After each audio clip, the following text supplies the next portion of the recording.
Hello, trading is closed on March 5th, 2019. We'll go over our calls. We looked for lower prices today and we closed down. Of course, had I said we'd have higher prices or close little change, I could say I was right too, so you couldn't lose, but we did have lower prices.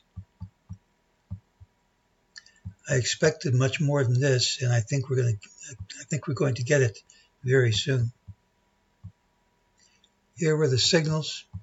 Ultimate sell signal in the afternoon. When it printed, MEJT said it would retrace, and it did. MEJT ultimate sell signal has been satisfied. We usually get more than we got. This sell signal hasn't been.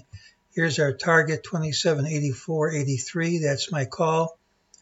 It's most likely to print by early Thursday, but I don't think we should have to wait that long. Futures are already down. And even though I didn't have much time to look at the market today, this is a very negative pattern for a number of reasons. I'm going to start off by saying tomorrow's the pattern with the early high and the late high, and the vast majority of times it's an up day, closes near the high. And if I'm wrong about this, we should be gapping over these highs or at least trade over them quickly. But when the usual pattern of a rally day fails, it goes down in a straight line, you really have all we need to have that happen.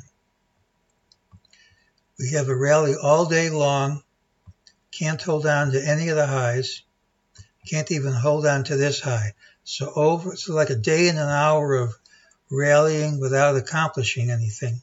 We also have this impulse and this consolidation. I don't care how you count it, it's a pretty negative count. Here's your A, here's your B. C's right at 61.8%, and we reversed right from the target. If you don't agree this is a ending diagonal triangle, I don't care. It could be something else. I won't argue with you. But this looks like everything is in place for a sharp move down tomorrow. I was hoping to see us undercut this today, but if you close unchanged and undercut it tomorrow, it's just as good. So here's my target. The whole thing is killed if we gap up and take out these highs, but I'm looking for this and a lot more, and that's today's call.